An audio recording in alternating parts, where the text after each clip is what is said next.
মানুষ হয়ে এই পৃথিবীতে নেমে এসেছিলেন। যখন ঈশ্বর তিনি তার পুত্র যিশুকে এই পৃথিবীতে পাঠিয়েছিলেন, তখন তিনি বিভিন্ন মানুষকে, বিভিন্ন পরিস্থিতিকে তিনি ব্যবহার করেছিলেন। ঈশ্বর মানুষকে বাদ দিয়ে কিছু করতে পারে না, আবার মানুষ ঈশ্বরকে ছাড়া কিছু নয়। যদি ঈশ্বরকে এই পৃথিবীতে কিছু কাজ করতে হবে, তাহলে এই পৃথিবীকে যার হাতে ঈশ্বর সমর্পণ করেছে সেই মানুষকে তার পরিকল্পনা সিদ্ধ করার জন্য প্রয়োজন, আর সেই জন্য তিনি কিছু মানুষকে ব্যবহার করেছিলেন। আমরা দেখতে পাই মরিয়ম, ঈশ্বর তার দূতের মাধ্যমে তিনি মরিয়মকে দর্শন দিয়েছিলেন। ঈশ্বর যুগ যুগ ধরে পরিকল্পনা করেছিলেন, আর তিনি তার পরিকল্পনাকে বাস্তবায়িত করার জন্য তিনি মরিয়মকে খুঁজে পেলেন, যিনি একজন ধার্মিক মহিলা ছিলেন। ঈশ্বর তিনি তার দূতকে পাঠালেন আর মরিয়মকে দর্শন দিলেন। মরিয়মকে জানালেন যে মরিয়ম, তুমি গর্ভবতী হবে, তোমার গর্ভে এক পুত্র সন্তান জন্মাবে, যার মাধ্যমে ঈশ্বর পাপী থেকে উদ্ধার করবেন। মরিয়মের তখন বিয়ে হয়নি, যোসেফের সঙ্গে তার বাগদান হয়েছে, আশীর্বাদ হয়েছে, কিন্তু আনুষ্ঠানিকভাবে, সামাজিকভাবে তাদের বিবাহ হয়নি। বিবাহের পূর্বে দূত যখন মরিয়মকে এই কথা জানালো, তখন মরিয়ম অবাক হয়ে গেল যে এটা কি করে সম্ভব, আমার তো বিয়ে হয়নি, আমার সঙ্গে কোনো পুরুষের কোনো শারীরিক রিলেশন হয়নি, তাহলে কি করে সেই সন্তান জন্মাবে? দূত তাকে বলছে, ঈশ্বরের আত্মা তোমার উপরে আসবে, পরস্পরের শক্তি তোমাকে ছায়া করবে, আর তারই প্রভাবে তুমি গর্ভবতী হবে এবং তুমি সেই সন্তানের জন্ম দেবে, আর যে সন্তান জন্মাবে তাকে বলা হবে পরস্পর ঈশ্বরের পুত্র। হালেলুয়া। মরিয়ম তিনি বিশ্বাস করলেন এবং তিনি ঈশ্বরের ইচ্ছার কাছে নিজেকে সমর্পণ করলেন। তিনি বললেন, আমি প্রভু দাসী, আপনার ইচ্ছা অনুসারে আমার প্রতি ঘটুক। হালেলুয়া। মরিয়ম নিজেকে সমর্পণ করলেন। মরিয়মের মতো অনেক প্রশ্ন তোলপাড় করছিল, কি করে সম্ভব? কিন্তু জেনে রাখুন, যা মানুষের পক্ষে অসম্ভব তা ঈশ্বরের পক্ষে সম্ভব। হালেলুয়া। ঈশ্বরের পক্ষে সকলই সম্ভব, ঈশ্বর সকলই করিতে পারেন। যা আমাদের অসাধ্য তা ঈশ্বরের পক্ষে সাধ্য। মরিয়ম বিশ্বাস করিলেন, বিশ্বাস করলেন। দূত বলছেন যে ঈশ্বরের বাক্য ফলহীন হইবে না। ঈশ্বর যে বাক্য দেন আর সেই বাক্য কখনো ফলহীন হবে না। ঈশ্বর প্রত্যেকটা বাক্যের মধ্যে ক্ষমতা আছে, শক্তি আছে, যা পারে আমাদের জীবনকে পরিবর্তন করতে। ঈশ্বরের বাক্য হলো জীবন্ত বাক্য। হালেলুয়া। ঈশ্বরের বাক্য বলে যে পুষ্প ম্লান হয়ে যাবে এবং তৃণ শুকিয়ে যাবে, কিন্তু ঈশ্বরের বাক্য চিরকাল থাকবে। হালেলুয়া। আকাশ ও পৃথিবী লোপ হবে, কিন্তু ঈশ্বরের বাক্যের কখনো লোপ হবে না। দূত বলছে যে ঈশ্বরের বাক্য কখনো শক্তিহীন হইবে না। মরিয়ম নিজেকে সমর্পণ করলো এবং ঈশ্বরের বাক্যকে গ্রহণ করলো, ঈশ্বরের ইচ্ছার কাছে নিজেকে উৎসর্গ করলো। যখন আমরা ঈশ্বরের ইচ্ছার কাছে নিজেকে সমর্পণ করি, তখন ঈশ্বর তিনি আমাদেরকে ব্যবহার করতে পারেন। যখন ঈশ্বরের ইচ্ছার কাছে আমরা নিজেকে তুলে ধরি, তখন ঈশ্বর আমাদেরকে তার গৌরবের জন্য তিনি কাজে লাগাতে পারেন। মরিয়ম যখন ঈশ্বরের ইচ্ছার কাছে নিজেকে সমর্পণ করলেন, তখন ঈশ্বর তিনি যে পরিকল্পনা করেছিলেন তার পুত্রকে পৃথিবীতে পাঠাবেন, আর তিনি তার পরিকল্পনাকে বাস্তবায়িত করতে পারলেন মরিয়মের মাধ্যমে। হালেলুয়া।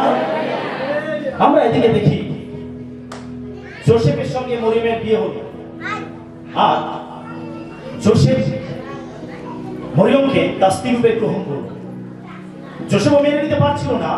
যোসেফ যখন জানতে পারল যে তাদের বিয়ের আগে যার সঙ্গে তার বিয়ে হবে মরিয়ম গর্ভবতী হয়েছে, তার গর্ভে সন্তান এসেছে, আর একজন পুরুষের পক্ষে এইরকম একজন স্ত্রীলোককে বিবাহ করা স্ত্রী রূপে মেনে নেওয়া এটা চাকরিখানি বিষয় নয়। যোসেফ একজন ধার্মিক ব্যক্তি ছিলেন, তিনি দাউদের কুলজাত ছিলেন, আর সেগুলো তিনি ওটা মেনে নিতে পারছিলেন না। তিনি মনে মনে চিন্তা করছিলেন যে আমি মরিয়মকে আমার স্ত্রী রূপে গ্রহণ করবো না, আমি মেনে নেব না। যদিও আমাদের বাগদান হয়ে গেছে, বিয়ের সবকিছু পাকা কথা হয়ে গেছে, কিন্তু আমি স্ত্রী রূপে আমি মরিয়মকে কখনো মেনে নিতে পারবো না। কারণ আমার বিয়ের আগে তার গর্ভে সন্তান এসেছে। যোসেফ এগুলো নিয়ে চিন্তা করছে। তো যোসেফকে দর্শন দিল, যোসেফকে জানালো যে তুমি মরিয়মকে গ্রহণ করতে ভয় করো না, তাকে অস্বীকার করো না। যা কিছু হয়েছে সবকিছু ঈশ্বরের ইচ্ছা অনুসারে হয়েছে। হালেলুয়া। তাই যে সন্তান জন্মাবে তুমি তার নাম রাখবে যিশু, কারণ তিনি আপন প্রজাদিগকে তাহাদের পাপ হইতে ত্রাণ করিবেন। হালেলুয়া। এক মহৎ পরিকল্পনা ঈশ্বর করেছেন তোমাকে এবং মরিয়মকে নিয়ে। তোমাদের দুজনের মাধ্যমে ঈশ্বর তার পরিকল্পনাকে বাস্তবায়িত করতে চান। তাই তুমি এটাকে অস্বীকার করো না, তুমি মরিয়মকে তোমার স্ত্রী রূপে গ্রহণ করো। যোসেফ দূতের কথা মতো মরিয়মকে তার স্ত্রী রূপে গ্রহণ করলো। সময় গেল, যখন মরিয়মের সময় এসে গেছে, আর সেই সময় আমরা দেখতে পাই যে রোমান সম্রাট কৈশর তিনি আদেশ জারি করেছেন যে প্রত্যেকে নিজের নিজের গ্রামে যাবে এবং তারা তাদের নাম লিখে দেবে। লোক গণনা করছে, লোকের হিসাব নিচ্ছে কোন নগরে কত লোক আছে। এই জন্য কৈশর যিনি রোমান সম্রাট ছিলেন, সেই সময় রোমানরা তারা সাম্রাজ্য চালাচ্ছিল, তারা সমস্ত দেশকে নিয়ন্ত্রণ করছিল। আর তাই কৈশর যিনি রোমান সম্রাট ছিলেন, আর তিনি আদেশ জারি করলেন যেন প্রত্যেকে নিজের গ্রামে যায়, নগরে যায় এবং তারা নাম লেখায়। কোথায় কোন নগরে কত লোক বাস করছে তিনি তার হিসাব চাইলেন, যেন তিনি কর চাপাতে পারেন, অধিক কর তিনি লোকেদের কাছ থেকে আদায় করতে পারেন। আর সেই জন্য তিনি লোক গণনা করছিলেন। যখন এই আদেশ জারি হলো, প্রত্যেকে তারা নিজেদের গ্রামে নগরে ফিরতে আরম্ভ করলো। অনেক হয়তো তাদের চাকরি ব্যবসা বাণিজ্যের তাগিদে, নিজেদের জীবন ধারণের তাগিদে তারা নিজেদের বসত বাড়ি ছেড়ে অন্য শহরে অন্য নগরে তারা বসবাস করছিল। যখন এই আদেশ জারি হলো, প্রত্যেকে নিজের গ্রামে নিজের শহরে ফিরতে আরম্ভ করলো। আমরা এরকম একটা চিত্র যদি আমরা কল্পনা করি, কয়েকটি বছর আগে ঘটে গেছে, যখন লকডাউন চলছিল, যখন করোনা ভাইরাসের ওই সময়টা চলছিল, সেই সময় আমরা দেখতে পাই যেখানে যত পরিযায়ী শ্রমিক ছিল, বিভিন্ন জায়গায় চাকরি বাকরি করছিল, প্রত্যেকে নিজের শহরে ফিরে আসছিল, নিজের গ্রামে নিজের বাড়িতে ফিরে আসছিল। সেই সময় কেমন হুলস্থুল পড়ে গেছিল। ঠিক যখন কৈশর এই আদেশ জারি করলেন, তখন এরকম ভাবে চারিদিকে হুলস্থুল পড়ে গেছে, আর প্রত্যেকে নিজের শহরে, নিজের গ্রামে, নিজের নগরে ফিরতে আরম্ভ করেছে। এদিকে যোসেফ এবং মরিয়ম তারা নিজের নগরে ফিরছে, দাউদ নগর, বেথলেহেম। হালেলুয়া। বেথলেহেম ছিল যোসেফের নিজের নগর, আর সেখানে তাকে ফিরতে হবে। কেননা আগে থেকে ভাববানি করানো আছে, মিকা 5:2 লেখা আছে, আরে হে বেথলেহেম প্রাতা, তুমি সহস্রগণের মধ্যে অগণিতা, তুমি ক্ষুদ্র, আর তোমার মধ্যে থেকে সেই মহৎ ব্যক্তির উৎপন্ন হবে। হালেলুয়া। আগে থেকে ভাববানি করা রয়েছে, ঈশ্বর আগে থেকে ভাববানি করেছেন যে বেথলেহেমে সেই মশীহর জন্ম হবে। আর সেই জন্য ঈশ্বর কৈশোরের অন্তরে এই ইচ্ছা দিলেন যেন কৈশোর এই আদেশ জারি করে যেন প্রত্যেকে নাম লেখার জন্য নিজের নগরে ফিরে আসে। জানেন, ঈশ্বর সমস্ত ব্যবস্থাকে নিয়ন্ত্রণ করতে পারেন। তিনি সমস্ত রাজা, নেতা, মন্ত্রী সবাইকে নিয়ন্ত্রণ করতে পারেন তার ইচ্ছাকে পূরণ করার জন্য, তার ভাবনাকে পূর্ণ করার জন্য, তার বাক্যকে পূর্ণ করার জন্য। তিনি পৃথিবীর প্রত্যেকটা বিষয়কে নিয়ন্ত্রণ করতে পারেন। তিনি সেই সময় সম্রাটকে নিয়ন্ত্রণ করছিলেন যেন ওই যে ভাবনা ঈশ্বর করেছেন সেই ভাবনাই যেন পূর্ণতা লাভ করে।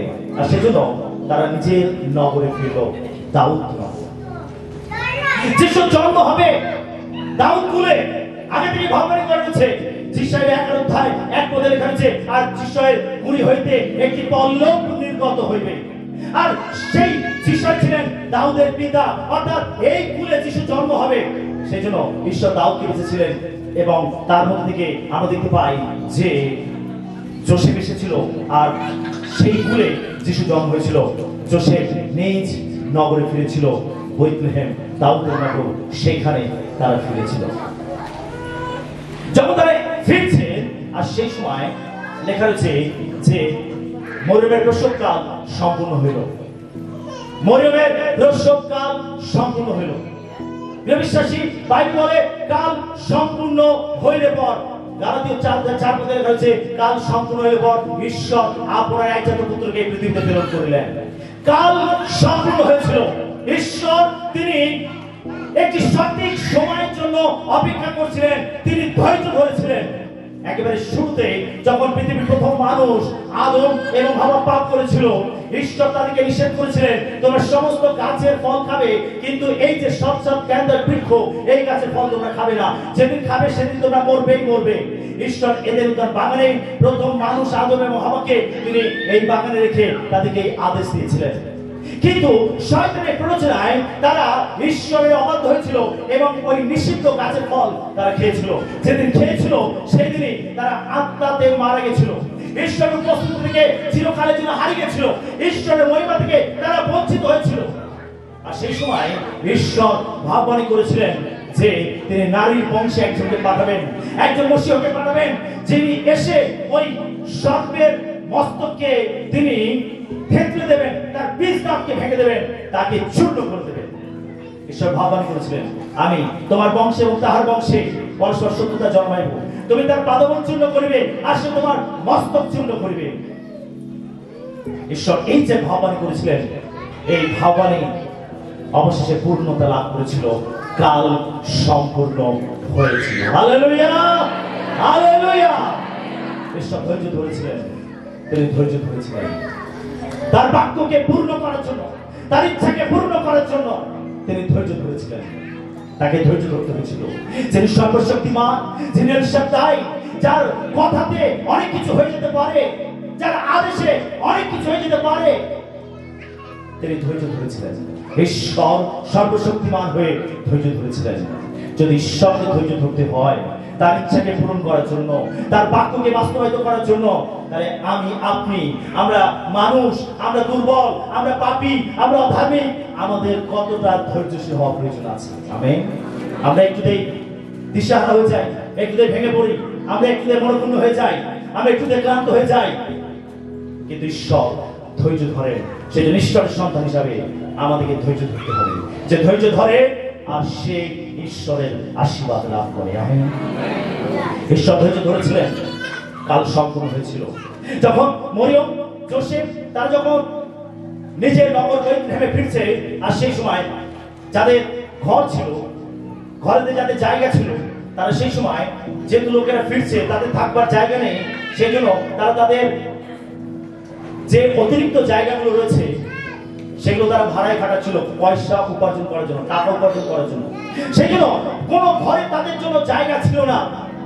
যখন মরিয়মের প্রসব যন্ত্রণা শুরু হয়েছে, তারা ঘর খুঁজতে আরম্ভ করলো যে একটু থাকবার জায়গা হবে কিনা, কিন্তু কোথাও কোনো জায়গা তারা পেল না। ভাবতে অবাক লাগে, যিনি রাজাদের রাজা, যিনি প্রভুদের প্রভু, যিনি পিতার সঙ্গে থেকে সবকিছুকে সৃষ্টি করেছেন, সেই সৃষ্টিকর্তা ঈশ্বর তো না, ঈশ্বরের এই পৃথিবীতে থাকবার জন্য জায়গা পাওয়া গেল না। অবশেষে একজন ব্যক্তি হয়তো মরিয়মকে দেখে তার হৃদয় দয়া মায়া হয়েছিল, আর তাই সে যোসেফ এবং মরিয়মকে থাকবার জন্য কি তার পশুশালা, যেখানে পশু থাকে সেই গোশালা তাদেরকে থাকতে দিয়েছিল। আর এই গোয়াল ঘরে যোসেফ মরিয়মকে নিয়ে সেখানে আশ্রয় নিয়েছিল, আর এখানে তাদের প্রথমজাত পুত্র সন্তানকে জন্ম দিয়েছিল। যিশুর জন্ম এই গোয়াল ঘরেই হয়েছিল। হালেলুয়া। এই গোয়াল ঘরেই তার জন্ম হয়েছিল, এই গোয়াল ঘরেই যিশু জন্মগ্রহণ করলেন। দেখুন যোসেফ এবং মরিয়ম কত অসহায়, কত অসহায়। যোসেফ এবং মরিয়ম দিনহীন, দরিদ্র, আর এই পরিবারকে ঈশ্বর বেছে নিয়েছিলেন, এই পরিবারকে ঈশ্বর ব্যবহার করেছিলেন তার পুত্রকে এই পৃথিবীতে পাঠানোর জন্য, মসিহকে এই পৃথিবীতে পাঠানোর জন্য। ঈশ্বর এই দরিদ্র পরিবারকে তিনি বেছে নিয়েছিলেন। তিনি কোন ধর্মবান, কোন ধনী, কোন রাজার পরিবারকে তিনি বেছে নেননি, তিনি এই দরিদ্র পরিবারকে তিনি বেছে নিয়েছিলেন। যিশু তিনি গোয়াল ঘরে জন্মগ্রহণ করেছিলেন। যখন বাড়িতে সন্তান জন্মায় তখন কত কিছু প্রস্তুতি থাকে। সন্তান এই বিছানায় শোবে, এই দোলনাতে দোল খাবে, আর এই জামা কাপড় পরবে, আরে এইটা লাগবে, কত কিছু প্রিপারেশন। কিন্তু দেখুন, যিনি রাজাদের রাজা, যিনি প্রভুদের প্রভু, যিনি সবকিছুর মালিক, যিনি সবকিছু সৃষ্টিকর্তা, তার জন্য কি জুটেছিল? একটি গোয়াল ঘর। তাকে কোথায় শুয়ে রাখা হয়েছিল? বাইবেল বলছে মরিয়ম তার প্রথমজাত পুত্র যিশুকে তিনি কাপড়ে জড়িয়ে তিনি ওই জাপপাত্রে শুয়ে রাখলেন। ওই জাপপাত্র যেখানে গরুর ভুসি থাকে, পশুর ভুসি থাকে, খড় থাকে, আর এটাই ছিল রাজার বিছানা। আমেন। যিশু আমার আপনার জন্য তিনি দরিদ্র হয়েছিলেন। আমার আপনার জন্য তিনি দিনহীন দরিদ্র হয়েছিলেন। বাইবেল বলে তিনি ধনবান হয়ে দরিদ্র হয়ে যেন তার দারিদ্রতা ফলে আমি আপনি ধনবান হতে পারি। হালেলুয়া। কেন তিনি দরিদ্র হলেন? যেন আমি আপনি আত্মাতে ধনবান হতে পারি, আমি আপনি স্বর্গের সুখকে লাভ করতে পারি, আমি আপনি স্বর্গের ঐশ্বর্যকে লাভ করতে পারি, আমি আপনি স্বর্গের প্রাচুর্যকে লাভ করতে পারি। এজন্য যিশু দিনহীন দরিদ্র হয়েছিলেন। তিনি গোয়াল ঘরে জন্মগ্রহণ করেছিলেন। হ্যাঁ, হয়তো সেখানে ভালো বিছানা ছিল না, সুন্দর ঘর ছিল না, সাজানো গোছানো রং করা কোনো ঘর ছিল না, চিকন চাকর কোনো অট্টালিকা ছিল না, কিন্তু বিশ্বাস করুন সেখানে স্বর্গের মহিমা বিরাজ করছিল। হালেলুয়া। স্বর্গের মহিমা বিরাজ করছিল। বিশ্বাসী, যদি যিশু আমাদের হৃদয়ে থাকে, আমাদের জীবনে কি আছে না আছে ওটা বড় বিষয় নয়, আমাদের জাগতিক কোন সম্পদ আছে কি না আছে ওটা বড় বিষয় নয়, কিন্তু যদি যিশু আমাদের জীবনে থাকে, যদি যিশু আমাদের হৃদয়ে থাকে, জানবেন স্বর্গের মহিমা আমাদের জীবনে রয়েছে। হালেলুয়া। সেখানে স্বর্গের মহিমা বিরাজ করছিল। যখন যিশু জন্মেছেন, দেখুন প্রান্তরে কিছু রাখা, যারা খুবই সামান্য সমাজে নগণ্য মানুষ, যারা প্রান্তরে প্রান্তরে মেষ নিয়ে ঘুরে বেড়ায়, বিভিন্ন পর্বত এরিয়ায় বিভিন্ন সমতল ভূমিতে তারা ঘুরে বেড়ায় তাদের মেষগুলোকে পাহারা দেওয়ার জন্য, চড়ানোর জন্য। এই কয়েকজন রাখালের কাছে স্বর্গের দূত গিয়ে হাজির হল। যখন স্বর্গের দূত তাদের সামনে দাঁড়িয়েছে, তখন স্বর্গীয় প্রতাপ চারদিকে ছড়িয়ে পড়েছে। রাখালরা দেখে ভয় পেয়ে গেছে। তারা দেখেছে চাঁদের আলো, তারা দেখেছে সূর্যের আলো, তারা দেখেছে আকাশের ওই তারার আলো, কিন্তু তারা যখন দূতেদের প্রতাপ, দূতেদের আলো দেখলো, তখন তারা ভয় পেয়ে গেল, এই আবার কেমন আলো?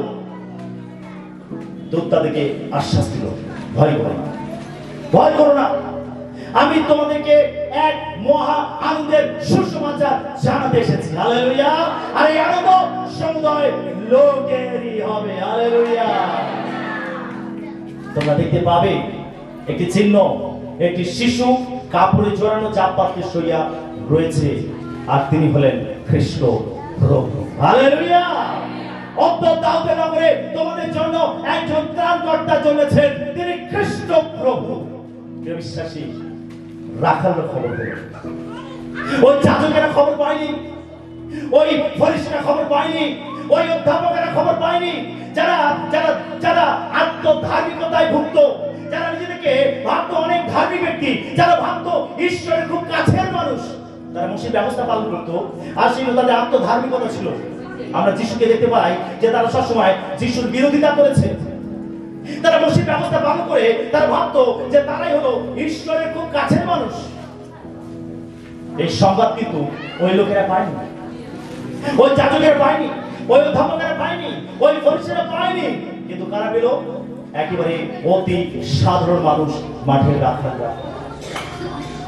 বিশ্বাসী, জেনে রাখুন, যদি লোকেরা আপনাকে তুচ্ছ তাচ্ছিল্য করছে, লোকেরা আপনাকে হীন মনে করছে, জানবেন ঈশ্বর আপনার পক্ষে রয়েছে, ঈশ্বর আপনার জন্য রয়েছে, ঈশ্বর আশীর্বাদ আপনার জন্য রয়েছে।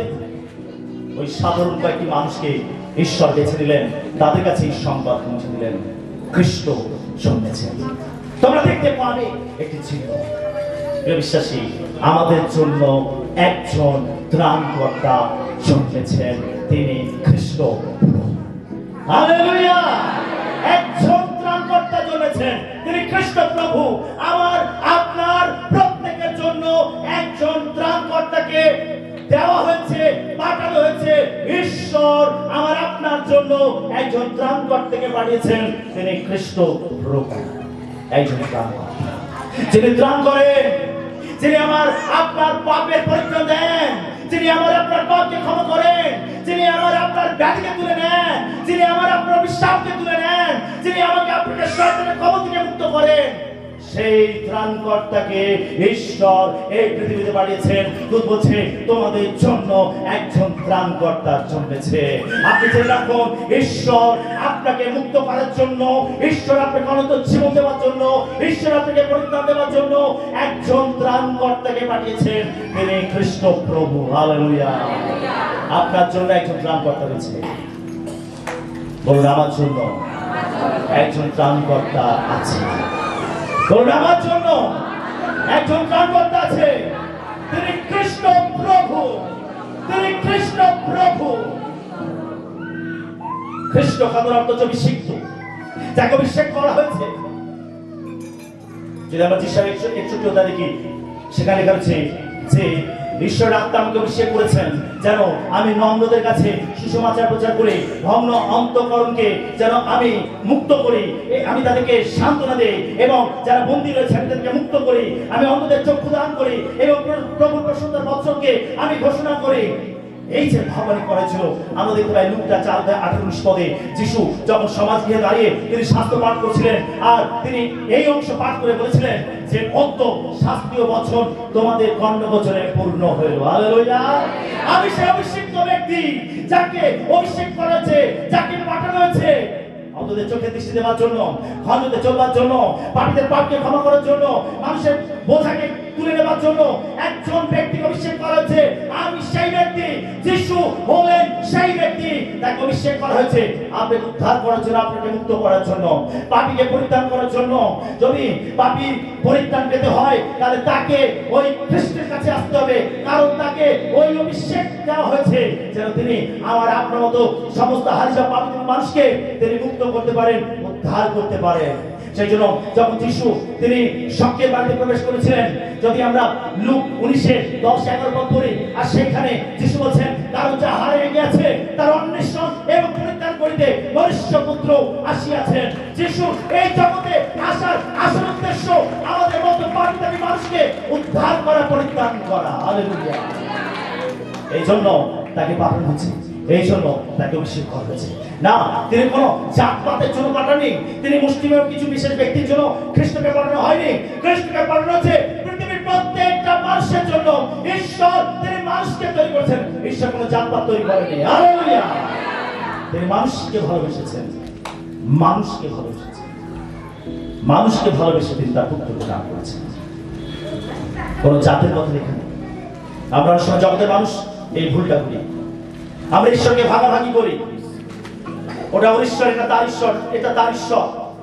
ঈশ্বর একজনই, আর সেই ঈশ্বর সমস্ত মানুষকে বানিয়েছে। হালেলুয়া। আর ওই মানুষকে উদ্ধার করার জন্য, ওই মানুষকে তার অনন্ত উপস্থিতির মধ্যে ফিরিয়ে আনার জন্য তিনি তার পুত্র যিশুকে পৃথিবীতে পাঠিয়েছিলেন।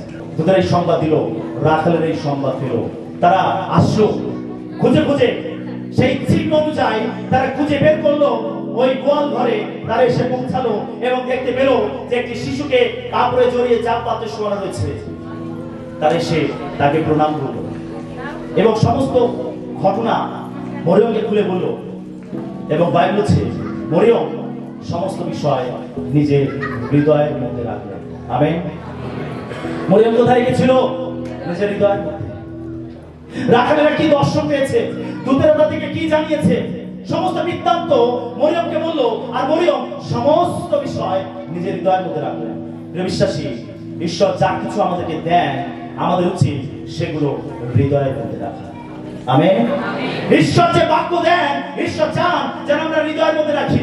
সেটা কলেশ্বর 3:16 পদে লেখা রয়েছে, আর খ্রিস্টের বাক্য প্রচুররূপে তোমাদের অন্তরে বাস করো। ঈশ্বর চান তার বাক্য আমাদের হৃদয়ের মধ্যে রাখি। ঈশ্বর চান তার সমস্ত আত্মিক আশীর্বাদ আমরা হৃদয়ের মধ্যে রাখি। ঈশ্বর চান যেন তার পুত্র যিশুকে আমরা আমাদের হৃদয়ের মধ্যে রাখি। কারণ আমাদের হৃদয় হলো আমাদের জীবনের সব থেকে কেন্দ্রস্থল, যেখান থেকে আমাদের জীবনের উদ্গম হয়। তাই বাইবেল বলে সমস্ত রক্ষণীয় অপেক্ষা তুমি তোমার হৃদয় রক্ষা করো, কেন তাহা হইতে জীবনের উদ্গম হয়। ঈশ্বর চান যেন আমরা আমাদের হৃদয়কে সাবধানে রাখি। আমাদের আত্মাকে সাবধানে রাখি। আমরা অনেক সময় জাগতিক বিষয় নিয়ে মেতে থাকি, আমরা জাগতিক বিষয়ের যত্ন নেই, কিন্তু আমরা আমাদের হৃদয়ের যত্ন নেই না, আমাদের আত্মার যত্ন নেই না। ঈশ্বর চান যেন আমরা আমাদের আত্মাকে যত্ন নেই। আমেন। ঈশ্বর যা কিছু দেন যেন আমরা আমাদের হৃদয়ের মধ্যে রাখি, তার বাক্যকে হৃদয়ের মধ্যে রাখি, তার পুত্র যিশুকে হৃদয়ের মধ্যে রাখি। যিশুকে কোথায় রাখবো? হৃদয়ে। ছবি করে দেওয়ালে টাঙিয়ে রাখবো না, ক্রুশের মধ্যে ঝুলিয়ে রাখবো না, যিশুকে রাখবো আমরা আমাদের। হালেলুয়া। যদি যিশু হৃদয় থাকে তাহলে আপনি পাপের উপরে জয়লাভ করবেন, তাহলে আপনি শয়তানের উপরে জয়লাভ করবেন, তাহলে আপনি জগতের উপরে জয়লাভ করবেন। সেই জন্য যিশুকে হৃদয়ের মধ্যে রাখতে হবে। যিশু চান আমাদের হৃদয়ে থাকতে। মরিয়ম সমস্ত বৃত্তান্ত তিনি শুনলেন এবং হৃদয়ের মধ্যে রাখলেন। হালেলুয়া। আমরা আরেকদিকে দেখতে পাই কয়েকজন পণ্ডিত যারা আকাশে তারা দেখে বুঝতে পেরেছে একজন মহান রাজা জন্মেছেন, আর সেই পণ্ডিতেরা ওই তারাকে অনুসরণ করতে করতে তারা হাঁটতে আরম্ভ করলো। একজন মহান রাজা জন্মেছেন, তারা সেই রাজাকে দর্শন করার জন্য, তাকে প্রণাম করার জন্য এবং তাকে উপহার দেওয়ার জন্য তারা রওনা দিয়ে দিল। ওই তারা তাদেরকে পথ দেখিয়ে আগে নিয়ে গেল এবং বেথলেহেমে এসে ওটা দাঁড়িয়ে গেল, স্থগিত হয়ে গেল। আর ওই পণ্ডিতরা তারা বেথলেহেমের গোয়াল ঘরে তারা যিশুকে দেখতে পেল এবং তারা সেখানে গিয়ে যিশুকে প্রণাম করলো এবং তাকে তারা উপহার দিল স্বর্ণ, কুণ্ডু এবং গন্ধরস। হালেলুয়া। আমরা দেখতে পাই ঈশ্বর একদিকে সমাজের সাধারণ মানুষকে দর্শন দিলেন, আর একদিকে আমরা দেখতে পাই যারা সমাজের জ্ঞানী গুণী ব্যক্তি, পণ্ডিত ব্যক্তি, আর তাদেরকেও ঈশ্বর তার পুত্র যিশুর জন্মের সংবাদ বার্তা তাদের কাছে পৌঁছে দিলেন। তারপরে ঈশ্বর সমাজের প্রত্যেকটা মানুষকে তার গৌরবের জন্য ব্যবহার করতে পারেন। হালেলুয়া। তিনি সকল সম্প্রদায়ের মানুষকে তিনি তার গৌরবের জন্য ব্যবহার করতে পারেন। সেজন্য আজকে কে বিশ্বাসী ঈশ্বর চান যেন তার পুত্রকে আমরা প্রণাম করি। প্রণাম অর্থে আরাধনা। রাখালরা আসলো এবং যিশুকে প্রণাম করলো, পণ্ডিতেরা আসলো এবং যিশুকে প্রণাম করলো। প্রণাম অর্থে ওয়ার্শিপ এবং আরাধনা। তারা আরাধনা করেছিল এবং তারা তাদের শ্রেষ্ঠ উপহারটা তারা যিশুকে দিয়েছিল। ঈশ্বর চান যেন আমরা তার আরাধনা করি, তার উপাসনা করি। আজকে যদি আপনি যিশুকে আপনার জীবনে গ্রহণ করেন তবেই আপনি তার আরাধনা করতে পারবেন, নচেত আপনি তার আরাধনা করতে পারবেন না, নচেত আপনি তার উপাসনা করতে পারবেন না, আপনি তাকে ফলো করতে পারবেন না, যদি না আপনি তাকে বিশ্বাস করেন এবং হৃদয়ে গ্রহণ করেন। তিনি চান যেন আমরা তাকে আরাধনা করি। তিনি আরাধনা পাওয়ার যোগ্য, তিনি আরাধনা পাওয়ার যোগ্য, তিনি প্রশংসা পাওয়ার যোগ্য। সেই জন্য রাখাল এসে তাকে প্রণাম করেছিল এবং পণ্ডিতরা এসে তাকে প্রণাম করেছিল, তার আরাধনা করেছিল। তাই আজকে যখন আমাদের জন্য একজন ত্রাণকর্তাকে পাঠানো হয়েছে, যখন আমাদের জন্য ঈশ্বর তিনি তার পুত্রকে পৃথিবীতে পাঠিয়েছেন আমাদেরকে উদ্ধার করার জন্য, আমাদেরকে পরিত্রাণ করার জন্য, যেন আমরা সেই পুত্রকে বিশ্বাস করি এবং হৃদয় গ্রহণ করি এবং আমরা সারা জীবন ধরে তার আরাধনা করি। Amen. Hallelujah, hallelujah, hallelujah, hallelujah. ঈশ্বরকে আমরা ধন্যবাদ দিই যে তিনি আমাদের জীবনে এই বড়দিন ক্রিসমাস সেলিব্রেশন করার জন্য তার পুত্রকে দান করেছেন। আমেন। Hallelujah, hallelujah. যদি ঈশ্বর তার পুত্রকে পৃথিবীতে না পাঠাতেন তাহলে আজকে এই বড়দিন আমরা উদযাপন করতে পারতাম না, এই আনন্দের উৎসব আমরা উদযাপন করতে পারতাম না। তাই ঈশ্বরকে আমরা ধন্যবাদ দেই যে তিনি আমাদের প্রত্যেক বিশ্বাসকে এই বড়দিন উপহার দিয়েছেন, তার পুত্র যিশুকে উপহার দিয়েছেন। তাই আপনি আমি প্রত্যেকে আসুন সেই উপহারকে আমরা আমাদের জীবনে গ্রহণ করি, যিশুকে আমরা আমাদের জীবনে গ্রহণ করি। কি আপনি তাকে গ্রহণ করতে প্রস্তুত আছেন? Hallelujah, hallelujah. আসুন আমরা তার পুত্রের কাছে আমাদের জীবনকে সমর্পণ করি, সেই মসিহকে আমরা বিশ্বাস করি। ঈশ্বর তার বাক্যে আমাদের সবাইকে আশীর্বাদ।